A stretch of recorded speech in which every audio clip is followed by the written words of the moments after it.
Después de 22 años de pesadillas y terrores, de aferrarme desesperadamente a la convicción de que todo ha sido un engaño de mi cerebro enfebrecido, no me siento con ánimos de asegurar que sea cierto lo que descubrí la noche del 17 al 18 de julio en Australia Occidental en el año de 1935.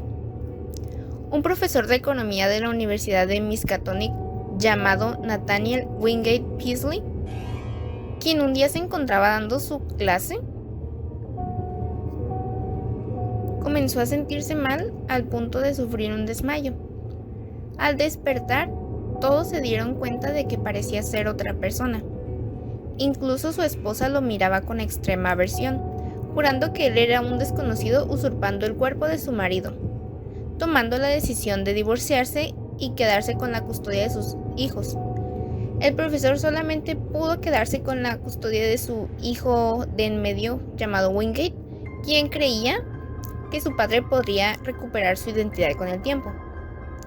Nathaniel se dedicó a viajar y a estudiar en muchos lugares. Se pasaba por varias universidades y por varias bibliotecas consultando y aprendiendo de manera rápida y asombrosa. El día que decidió volver a su casa, en ella se encontraba un artefacto que guardaba celosamente, y solo sus empleados lo habían visto. Después de hacerlo, los despidió. Ese mismo día, un hombre de aspecto extranjero entró a su casa y después desapareció, incluyendo con el artefacto. Al amanecer, alguien hizo una llamada telefónica al doctor que se encargaba del caso del profesor Nathaniel. Este extraño avisaba que el profesor se encontraba en un estado letárgico. Rastrearon la llamada telefónica desde un teléfono público que se encontraba en Boston, pero no había rastro del extranjero. El doctor, al llegar a la casa del profesor, se dio cuenta de que en la chimenea había cenizas de todas las anotaciones que había hecho el profesor durante su amnesia. Después del episodio del profesor, parecía que había recobrado su identidad primitiva y él creía que aún estaba dando clases en su salón con sus alumnos, pero se dio cuenta de que perdió 5 años de su vida y no recordaba absolutamente nada. Mi regresión a la vida normal fue larga, dolorosa y difícil, pero los 5 años crea más complicaciones de las que se puede imaginar, y en mi caso quedaba además un sinnúmero de cuestiones por resolver. Me incorporé a mi trabajo en febrero de 1914 y a él me dediqué durante un año. En este tiempo me di cuenta de que durante este largo periodo de amnesia yo no era el mismo de antes, aunque me hallaba mentalmente sano, o al menos así lo creía, y conservaba íntegra mi propia personalidad. Había perdido el vigor y la energía de otros tiempos. Continuamente me acompañaban sueños vagos y extrañas ideas, y cuando estalló la guerra mundial orientó mi interés hacia temas históricos. Me di cuenta de que consideraba las épocas y los acontecimientos de manera sumamente extraña. La guerra originó mis extrañas impresiones. Era como si recordase algunas de sus últimas consecuencias, como si supiera cuál iba a ser su desenlace, y pudiera contemplar retrospectivamente los hechos que se desarrollaban en el presente. Todos estos pseudo recuerdos venían acompañados de fuertes dolores de cabeza y la clara sensación de que entre ellos mi conciencia se alzaba alguna barrera psicológica. Sin embargo, los sueños y sentimientos turbadores se apoderaron de mí hasta tal extremo que en 1915 me vi obligado a abandonar mis actividades docentes. Algunas de mis sensaciones anormales fueron tomando un cariz inquietante. En ocasiones, por ejemplo, me sentía dominado por la convicción de que en el curso de mi amnesia me había sobrevenido un cambio espantoso, que mi segunda personalidad procedía, sin duda, de regiones ignoradas, como si una fuerza desconocida y remota se hubiera aposentado en mí, mientras mi verdadera personalidad era desplazada de mi propio interior. No tardé mucho tiempo en comprobar que mis sueños difirieran radicalmente de lo que solían darse en los casos auténticos de amnesia. No obstante, descubrimos unos pocos casos que me tuvieron desconcertado durante años por una semejanza con mi propia experiencia. Algunos no eran más que relatos de fragmentos de antiguas historias populares, otros eran casos registrados en los anales de medicina. En una o dos ocasiones se trataba únicamente de confusas referencias entremezcladas con historias bastante vulgares por lo demás.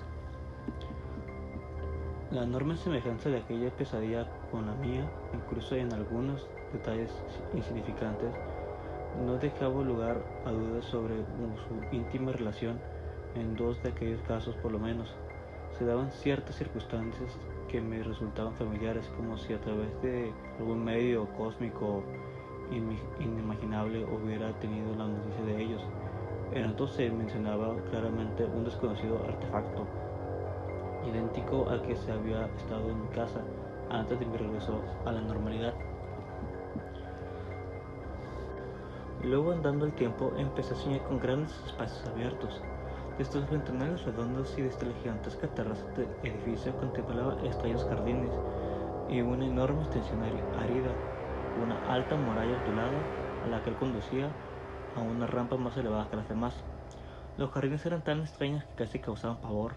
En ellos crecían desconocidas formas de vegetales que sombreaban amplios senderos flanqueados por monolitos cubiertos de bajorrelieves que predominaban una vegetación criptógama que recordaba una especie de helechos descomunales, unos verdes y otros de otro color pálido y enfermizo, como los hongos.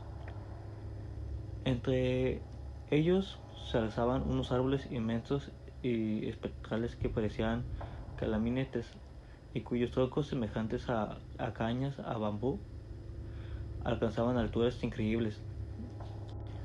En los grandes parques parecía como si se hubiese procurado conservar las formas irregulares y caprichosas de la naturaleza. En las azoteas, en cambio, se hacía patente el arte del podador. En otra oportunidad, el pie de la ciudad inmensa de cúpulas y arcos fabulosos, batiendo en contra el muelle de las rocas colosales, contemplé la mar ilimitada y gris, sobre la cual se movían grandes sombras informes y cuya superficie se esturbiaba con inquietantes burbujas. Como he dicho, estas visiones no fueron en un principio de carácter terrorífico. Sin duda, muchas personas han soñado cosas aún más extrañas, cosas que son producto de una mezcla de la vida diaria.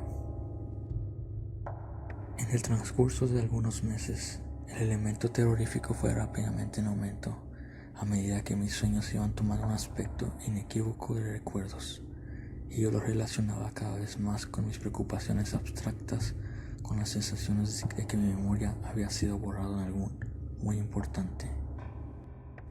En octubre de 1915 comprendí al fin que debía hacer algo.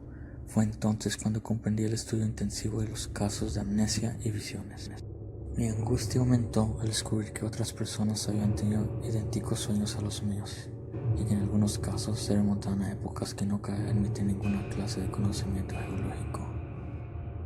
En 1917 y 1918 me matriculé en varios cursos especiales de la Universidad de Miskatonic, estudiando especialmente psicología sistemática. Una vez reunidos los datos dispersos, antiguos y modernos, antropológicos y médicos, me encontré con una mezcla medianamente coherente de mitos y alucinaciones, cuyos índoles demencial me dejó completamente ofuscado.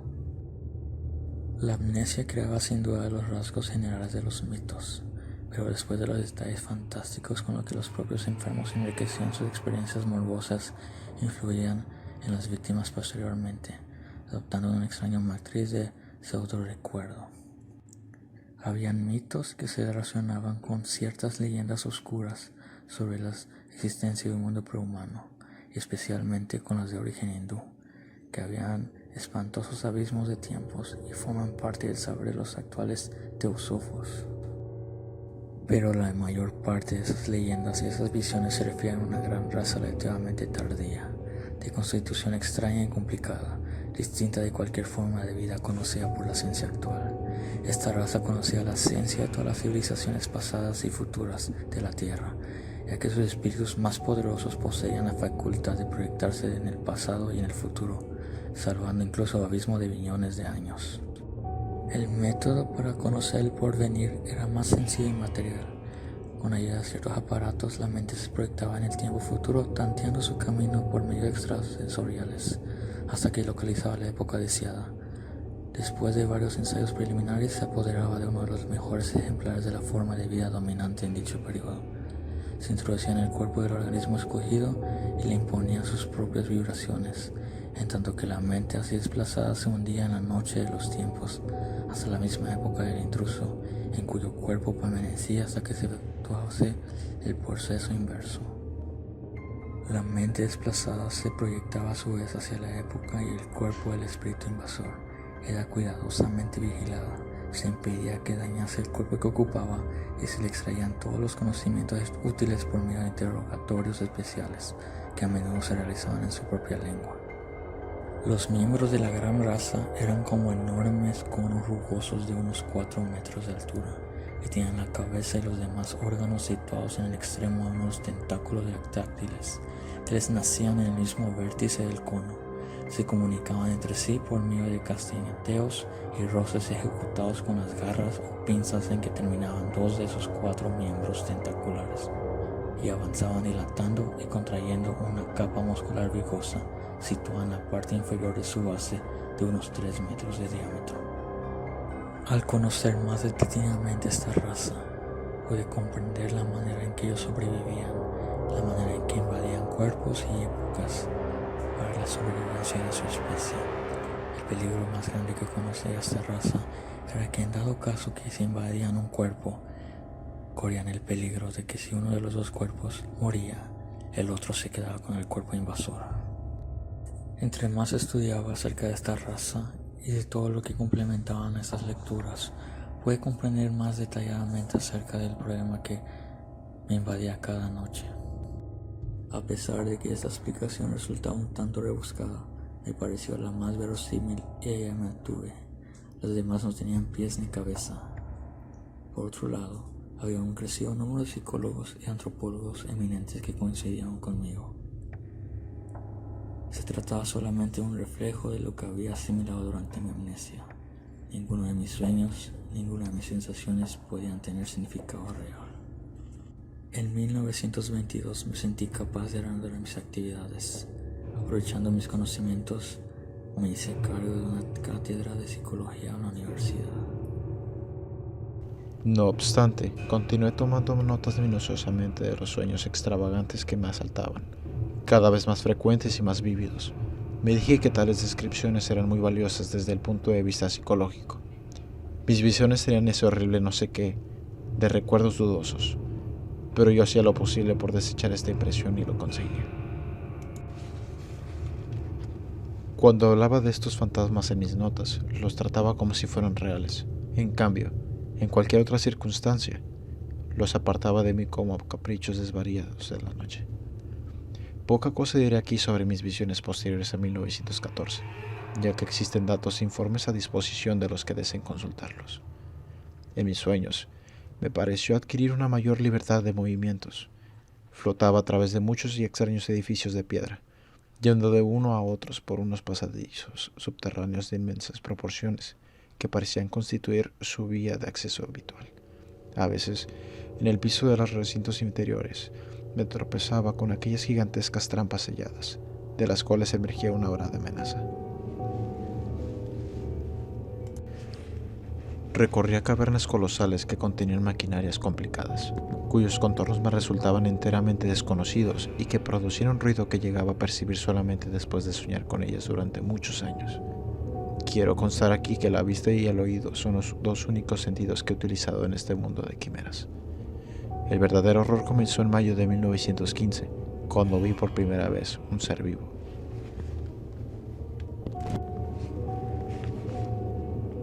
Esto sucedió antes de que mis estudios pusieran de manifiesto lo que cabía esperar de aquella mezcla de pura ficción y de historia clínicas. Al disminuir mis barreras mentales, empecé a distinguir grandes masas vaporosas en distintas partes del edificio y en las calles.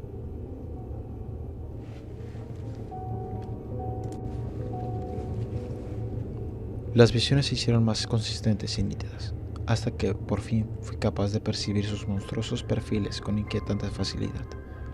Eran algo así como unos conos enormes, iridiscentes, de unos 3 o 4 metros de altura y otros tantos de diámetro en sus bases. Parecían hechos de alguna sustancia rugosa y semielástica. De su vértice nacían 4 tentáculos flexibles cilíndricos, de unos 30 centímetros de espesor, y de la misma sustancia rugosa que el resto. Estos tentáculos se retraían a veces hasta casi desaparecer, otras veces se alargaban hasta alcanzar 4 metros de longitud. 2 de ellos terminaban en enormes garras o pinzas. En el extremo del tercero había 4 apéndices rojos en forma de trompetas. El cuarto terminaba en un globo irregular amarillento, de medio metro de diámetro, provisto de 3 grandes ojos oscuros situados horizontalmente en su mitad. Esta cabeza estaba coronada por 4 péndulos delgados y grises, rematados a su vez por unas excrescencias que parecían flores, y en su parte interior colgaban 8 antenas o palpos verdosos. La gran base del cuerpo cónico estaba orlando por una sustancia gris elástica y contráctil, que continuaba el aparato locomotor de este organismo. Sus movimientos, aunque inofensivos, me horrorizaban aún más que su apariencia. Resultaba malsano ver unos objetos monstruosos comportándose como seres humanos. Sin embargo, esas criaturas estaban inequívocamente dotadas de inteligencia. Se movían por las grandes habitaciones, cogían libros de los estantes y los llevaban a las mesas, o viceversa. A veces escribían con presteza valiéndose de una curiosa varilla que empuñaban, con antenas verdosas de la parte interior de la cabeza. Sus enormes pinzas les servían para coger los libros y también para comunicarse mediante un lenguaje que consistía en una especie de castañeteo. Más tarde, llegué a verlos en todas partes. Pululaban en salones y corredores, manejaban sus máquinas en las criptas abovedadas, recorrían sus vastas carreteras a bordo de gigantescos vehículos en forma de barcos. Dejé de tenerlos miedo, ya que resultaban perfectamente naturales en su medio ambiente. Luego empecé a ser capaz de percibir diferencias entre distintos individuos. Algunos parecían sufrir cierta invalidez.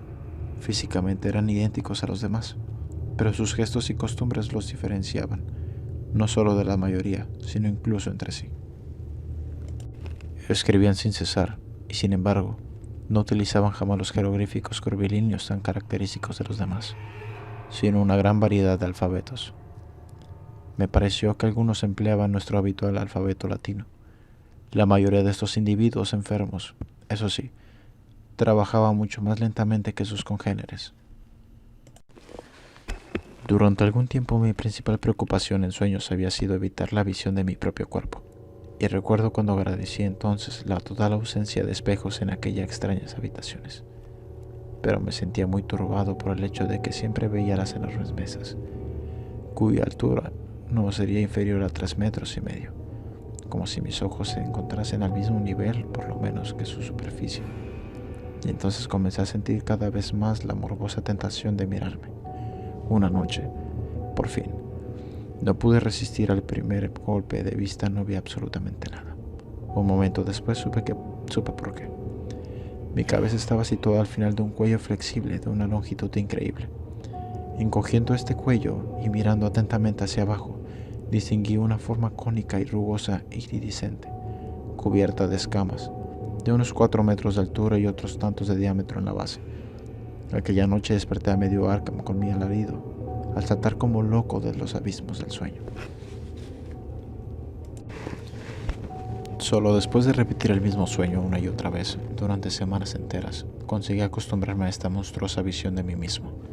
Comprobé desde entonces que, en mis visiones, me movía corporalmente entre los demás seres desconocidos, que leía como ellos en los terribles libros de los estantes interminables, y que pasaba horas enteras escribiendo en las grandes mesas, con un punzón, manejado gracias a las antenas que me colgaban de la cabeza. Asimismo, leí capítulos enteros de la historia del hombre, cuyo contenido no sospecharía jamás un erudito de nuestros días. La mayoría de estos textos estaban escritos en los caracteres jeroglíficos que estudiaba yo con ayuda de una máquina sumadora, y que correspondía a un lenguaje verbal aglutinante de raíz diversa a la que cualquier idioma humano conocía.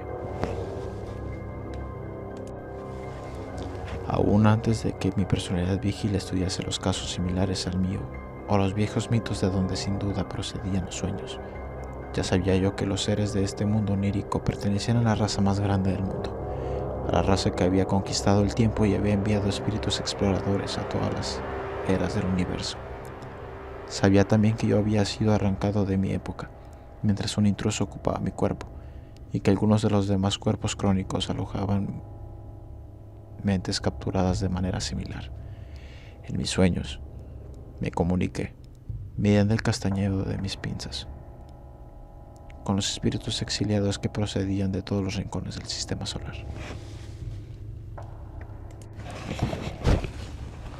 Tuve ocasión de conversar con el espíritu de Jingli, filósofo del cruel imperio del Shanshan, que florecerá en el año 5000 de nuestra era, con el de un general de cierto pueblo moreno de cabeza enorme, que gobernó en África del Sur 50.000 años después de Cristo, con el de un monje florentino del siglo XII, llamado Bartolomeo Corsi, con el de un rey del Omar, que reinó en aquel terrible país polar, 100.000 años antes de que los amarillos inutos viniesen de Oriente a someterlo.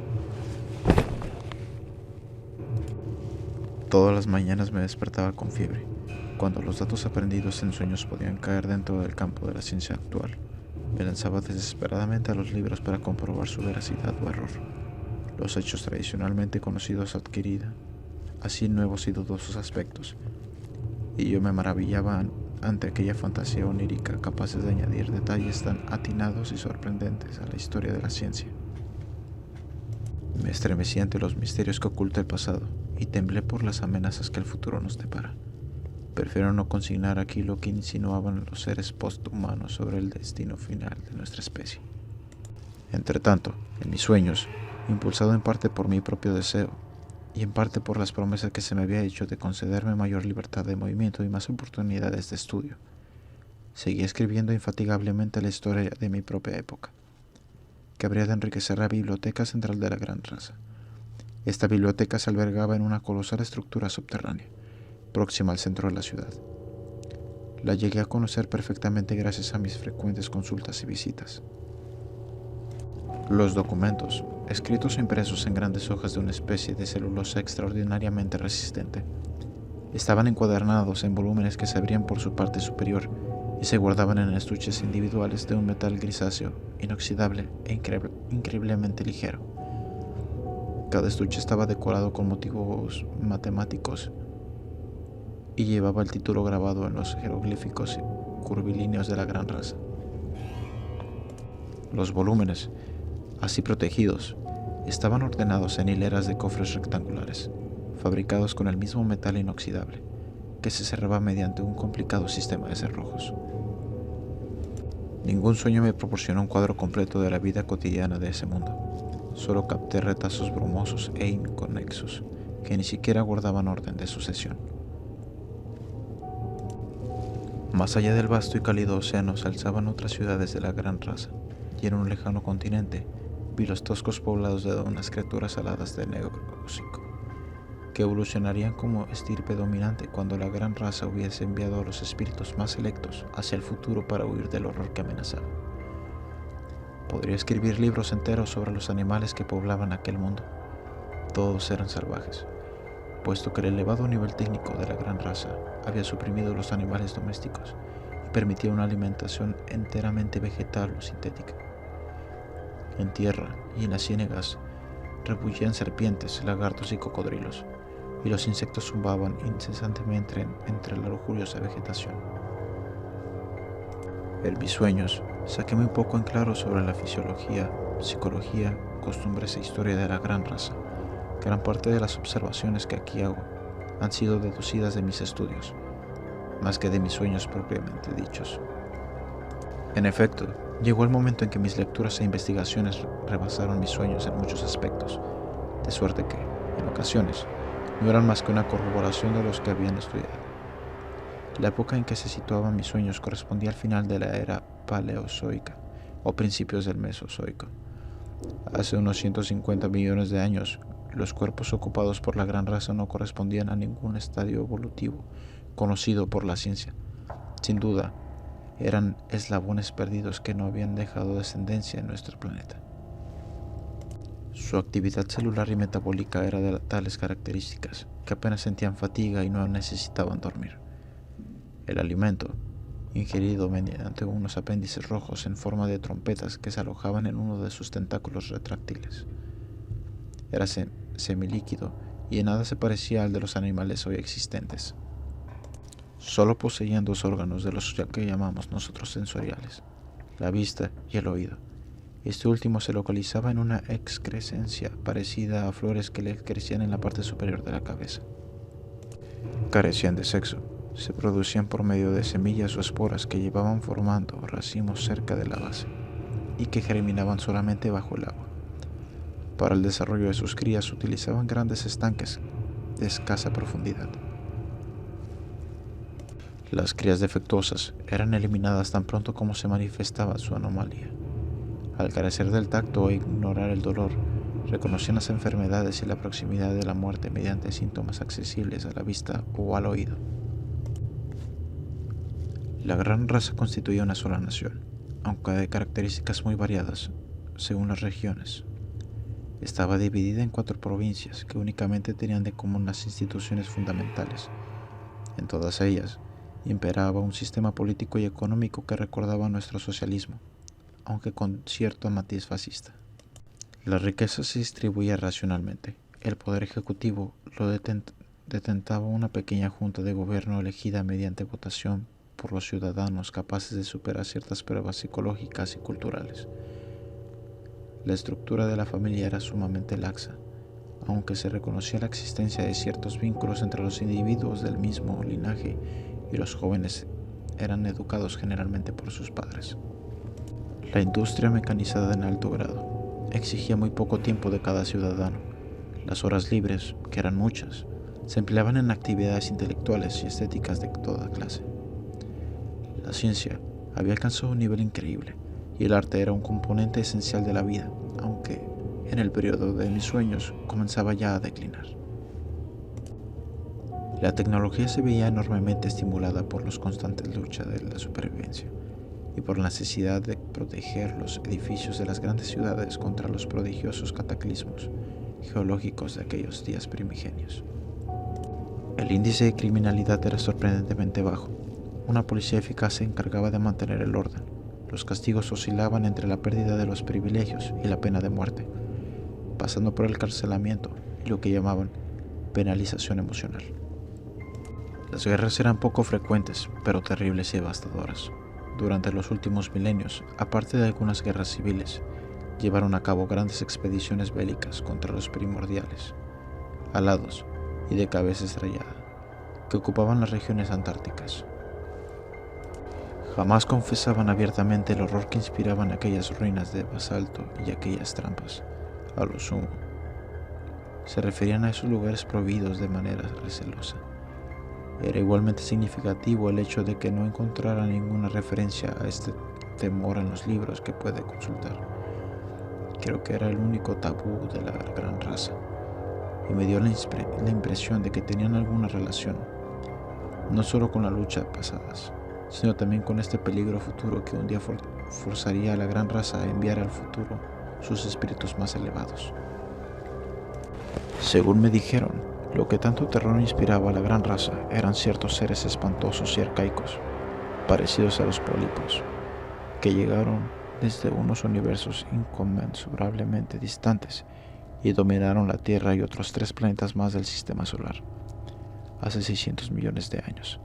Poseían una constitución solo parcialmente material, según lo que nosotros entendemos por materia, y su tipo de conciencia y medios de percepción diferían muchísimo de los de cualquier organismo terrestre.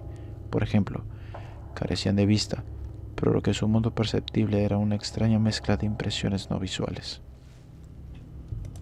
Cuando estas criaturas llegaron a la Tierra, construyeron poderosas ciudades de basalto con grandes torres sin ventanas y devoraron todos los seres vivos que encontraron. Entonces fue cuando llegaron los espíritus de la gran raza, procedentes de aquel oscuro mundo transgaláctico que, según las turbadoras y discutibles archillas de Eldon, recibe el nombre de Jit.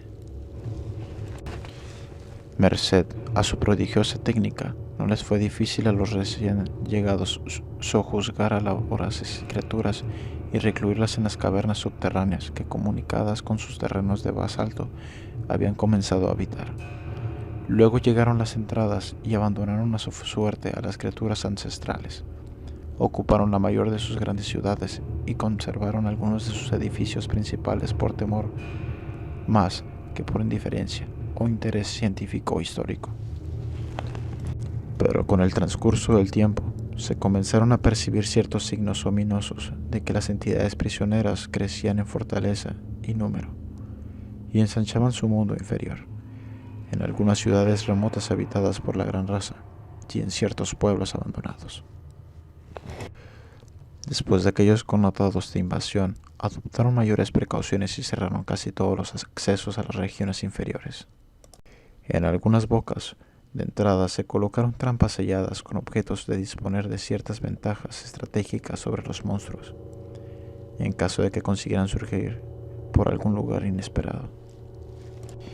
Era evidente que el futuro cataclismo, tan desesperadamente temido por la gran raza, cataclismo que un día arrojaría millones de espíritus superiores a los abismos del tiempo para invadir los cuerpos extraños de una especie aún no existente, se relacionaba con una última irrupción victoriosa de los seres primordiales encarcelados. Mediante sus proyecciones espirituales en el tiempo, la gran raza había pronosticado un horror tal que supondría una insensatez todo intento de afrontarlo. Los saqueos estarían motivados por el deseo de venganza, más que por un intento de reconquistar el mundo exterior. Como demostraba la historia posterior del planeta, los espíritus sucesores de la gran raza vivirían sin que su paz se viera turbada por las entidades primordiales. Entre tanto, no obstante la radical eliminación del tema en conversaciones y documentos, la gran raza mantenía una prudente vigilancia armada, y siempre, en todo momento, la sombra de terror se cernía en torno a las trampas selladas y las antiquísimas torres sin ventanas. Es un mundo donde cada noche los sueños traían un caos de imágenes confusas. No se cree capaz de dar una idea exacta del horror y el impacto que causaban esas imágenes. Sus estudios lo fueron protegiendo de esa sensación, puesto que le suministraban una clase de explicaciones razonables. Se decidió hacer una vida normal. Con el paso de los años, comenzó a pensar que esa experiencia y los casos clínicos sobre el tema tendrían que ser documentados para el beneficio de la ciencia, recabando datos en especial de sus sueños. Los artículos se publicaron, pero no llamaron la atención. Después de que publicó el artículo, le enviaron una carta con una investigación que afirma que encontraron lo que relata en sus notas. En la carta se le hace una petición para poder investigar a fondo. Le llamó mucho la atención. Empezó a mover sus influencias y consiguieron los presupuestos para hacer el viaje. Cuando empezó la investigación, el clima del lugar despertaba el terror con fuerza.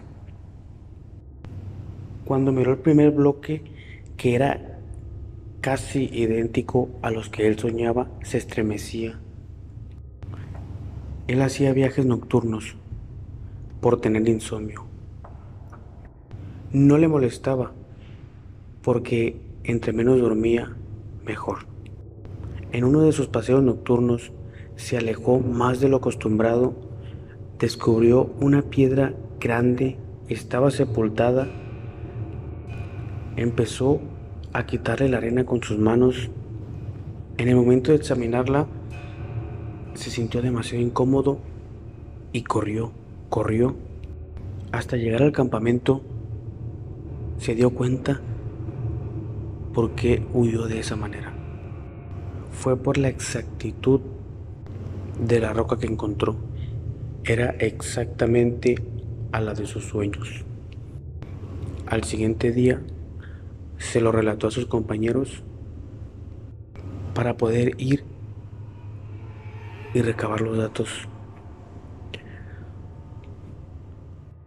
Pero el viento borró el rastro. Llegó la parte más crucial de su aventura. Él dudaba de sus sueños, pensando que tal vez eran reales o solo un invento de su imaginación. Empezó a relatar un hecho que sus compañeros habían vivido, mientras él estaba, como de costumbre, caminando por el desierto. Sus compañeros se quedaron en el campamento a descansar, cuando de repente empezó un violento y muy fuerte viento que derrumbó 2 carpas. Alarmados por eso, fueron a revisar y a verificar que todo estuviera bien, y solo a él no lo encontraron. Pero no se alarmaron, porque sabían su costumbre al caminar de noche. Asustados por los comentarios de los australianos, sus compañeros escuchaban cómo los australianos decían que ese viento era diabólico, aterrorizante, pero ellos solo sentían miedo. Después de un buen rato, llegó a su campamento, todo herido, en un muy mal estado, sin nada. Viendo que todos estaban dormidos, solamente el doctor, fumándose un cigarro fuera de su campamento, lo vio, y en cuanto lo vio, lo ayudó. Enseguida, por el ruido, su hijo se levantó y fue a ayudarlo. Llevándolo a su carpa a descansar, él no podía descansar, solamente esperó. Cuando después de un rato empieza a relatar a sus amigos que iba tranquilamente por el desierto, cuando le invade un sueño muy perturbador y se queda dormido en la arena. En ese momento empieza a soñar cosas terribles, incluso peor que antes. Se despertó aterrorizado, empezó a correr, tropezándose varias veces y así logrando que su ropa se desgarrara y golpeándose. Él estaba aterrorizado. Después de un largo trabajo de excavación, encontraron unas ruinas que no podía explicar, pero sintió pánico, ya que él había soñado esas ruinas. Él pensaba que no se trataba de una casualidad. Era tan familiar esas ruinas que la comparaba como su casa. Solamente que en sus sueños esas ruinas estaban en perfecto estado. Incluso plantas había en el pasillo. Y él, recordando que no ocupó ni siquiera la luz de la luna para poder conocer dónde estaban todos los pasillos. Él estaba aterrorizado, más porque sabía que eso no era un sueño, eso era real, y eso lo invadía de miedo y de nerviosismo. Realmente aún abrigo la desesperada esperanza, por así decir, de que todo haya sido un sueño, una horrenda fantasía provocada por el delirio.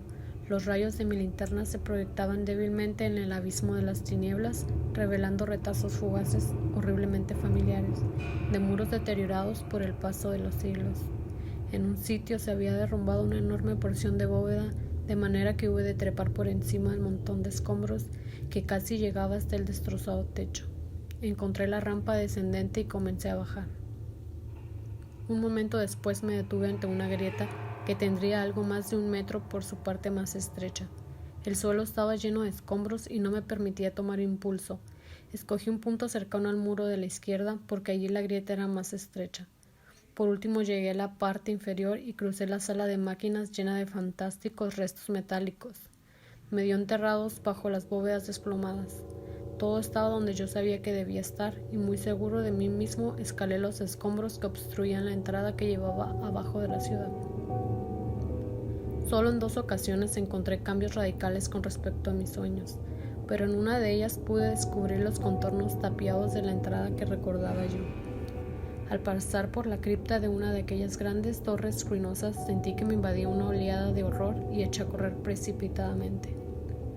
No vi grabado alguno en sus muros ennegrecidos. El suelo totalmente desnudo, aparte el polvo y la arena, me permitió distinguir sendas aberturas. Yo sabía por mis sueños que aquellas torres negras no habían sido habitadas jamás por la gran raza. Por último llegué a una cripta baja, circular, que se hallaba en un maravilloso estado de conservación. Los muros, al menos hasta donde alcanzaba la luz de mi linterna, mostraban jeroglíficos y ornamentos curvilíneos, algunos de los cuales habían sido añadidos después del periodo de mis sueños. Seguí caminando empujado por una fuerza inexorable que me llevó a un acceso que me era familiar. Al pie de los estantes abiertos se veían montones cubiertos de polvo y me detuve ante uno de los cofres abiertos, en donde descubrí estuches de metal cubiertos de arena. El título estaba escrito como habitualmente en jeroglíficos curvilíneos, aunque me pareció advertir un cambio sutil. No se parecían a los demás jeroglíficos que había tenido ocasión de ver, ni en ningún alfabeto conocido por la ciencia humana. Cuando terminé de examinar el libro me di cuenta de que la luz de mi linterna empezaba a agonizar, de modo que le puse la de repuesto. Y seguí mi camino por la interminable maraña de pasadizos y corredores.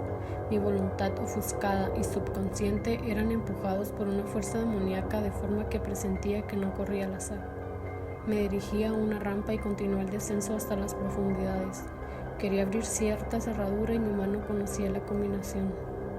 Sueño o no, yo sabía esa combinación y no quise indagar cómo era posible aprender ese detalle tan complejo en un sueño. Probablemente incluso entonces como ahora en mis momentos de cordura estaba persuadido de que todo era un sueño y de que la ciudad enterrada era una mera ilusión y febril. Caminaba de puntillas con el corazón encogido, lo mismo que al atravesar los negros bóvedas, donde vi abierta una trampa y junto a ella en el suelo cubierto por una capa de polvo, estuches esparcidos. Los montones de estuches caídos no eran raros, sino daba la impresión de que aquella capa de polvo la hubiera pisado en un tiempo relativamente reciente. Acerqué la linterna para examinar mejor y con la luz tomaron más aspecto de pisadas. Podría tratarse de una ilusión o de una casualidad, pero su trayectoria seguía a uno de los extremos donde terminaba el montón de estuches, tal vez derrumbados no hacía mucho.